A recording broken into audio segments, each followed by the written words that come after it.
جان کو کوئی خطرہ نہیں، مگر مریض کو آرام اور دیکھ بھال کی ضرورت ہے۔ رانیہ نے سکون کا سانس لیا اور فوراً کمرے میں داخل ہوئی۔ احمر آنکھیں بند کیے لیٹا تھا۔ رانیہ، تم ابھی تک یہاں ہو؟ اس نے کمزور آواز میں پوچھا۔ میں کہاں جاتی سر، آپ اکیلے یہاں لیٹے ہیں اور میں آپ کو چھوڑ کر چلی جاتی؟ اس کی آواز میں فکر مندی تھی۔ احمر نے آہستہ سے اپنا ہاتھ بڑھایا اور اس کا ہاتھ ٹٹول کر تھام لیا۔ شکریہ، تم نہ ہوتی تو شاید آج میں یہاں تک بھی نہ پہنچ پاتا۔ اس کی آواز میں ایک ایسی نرمی تھی جو رانیہ نے کبھی اس کے لہجے میں نہیں سنی تھی۔ اس لمحے رانیہ کو یقین ہو گیا کہ برف کے نیچے دبا ہوا دل اب پگھلنا شروع ہو چکا ہے۔ اسپتال سے واپسی کے بعد احمر کچھ دنوں کے لیے گھر پر آرام کرنے لگا اور رانیہ نے فہد کے مشورے پر اس کی دیکھ بھال کی ذمہ داری سنبھال لی۔ ایک دوپہر جب رانیہ اس کے لیے دوا لے کر آئی تو احمر نے اچانک ایک سوال پوچھ لیا جس نے اسے بے چین کر دیا۔ رانیہ، ایک بات پوچھوں؟ تم مجھے ایک ایسی لڑکی کی یاد دلاتی ہو جسے میں برسوں پہلے کھو چکا ہوں۔ اس کا نام رانیہ تھا اور وہ بھی اسی طرح دھیمی آواز میں بات کرتی تھی۔ کیا یہ محض اتفاق ہے؟ رانیہ کے ہاتھ کانپنے لگے اور دوا کا گلاس تقریباً گر ہی گیا۔ اس نے خود کو سنبھالا اور ایک گہری سانس لی۔ سر، اگر میں آپ کو بتاؤں کہ یہ اتفاق نہیں تو کیا آپ یقین کریں گے؟ اس کی آواز کانپ رہی تھی۔ احمر کے چہرے کا رنگ بدل گیا۔ کیا مطلب؟ تم وہی رانیہ ہو، میری منگیتر جو مجھے چھوڑ کر چلی گئی تھی؟ اس کے لہجے میں الجھن اور بے یقینی تھی۔ میں آپ کو چھوڑ کر نہیں گئی تھی سر، مجھے بتایا گیا تھا کہ آپ نے رشتہ توڑ دیا ہے کیونکہ آپ کسی اور سے محبت کرتے ہیں۔ میں دل ٹوٹی ہوئی حالت میں یہ شہر چھوڑ گئی تھی۔ اس کی آنکھوں سے آنسو بہنے لگے۔ احمر ایک لمحے کے لیے ساکت رہ گیا۔ مجھے تو بتایا گیا تھا کہ تمہارے گھر والوں نے رشتہ ختم کر دیا کیونکہ انہیں کوئی بہتر رشتہ مل گیا تھا۔ اس کی آواز میں دکھ اور غصہ دونوں تھے۔ دونوں کو یہ سمجھتے دیر نہ لگی کہ ان دونوں کے درمیان کسی نے جھوٹ کا جال بچھایا تھا۔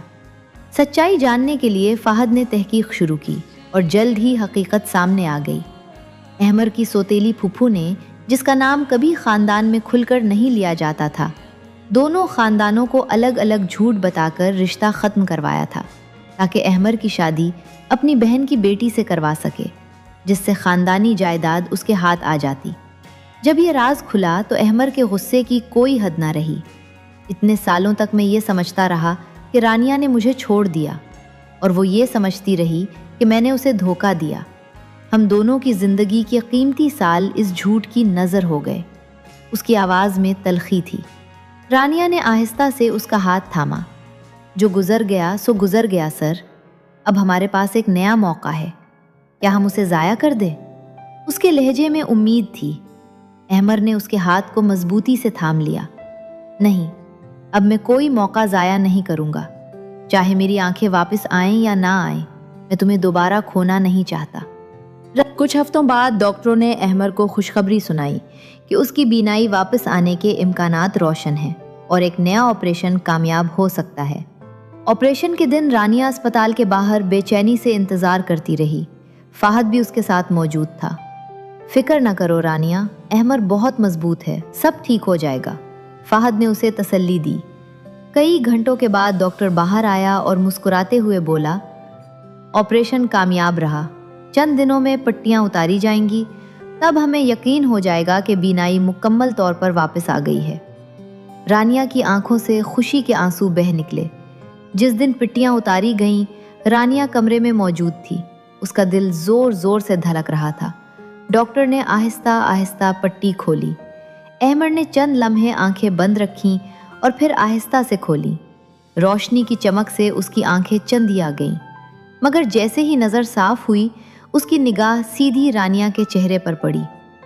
رانیہ، اس کے منہ سے بے اختیار نکلا۔ اس کی آواز میں ایک ایسی محبت تھی جو الفاظ میں بیان نہیں ہو سکتی تھی۔ میں نے تمہیں صرف اپنے دل سے نہیں، اب اپنی آنکھوں سے بھی دیکھ لیا ہے۔ رانیہ کی آنکھوں سے آنسو روا ہو گئے اور وہ بے اختیار اس کے قریب آ کر اس کے کندھے پر سر رکھ کر رونے لگی۔ احمر نے اسے نرمی سے اپنے بازوؤں میں سمیٹ لیا۔ اب کوئی جھوٹ، کوئی سازش ہمیں الگ نہیں کر سکتی۔ میں نے تمہیں 2 دفعہ کھویا ہے،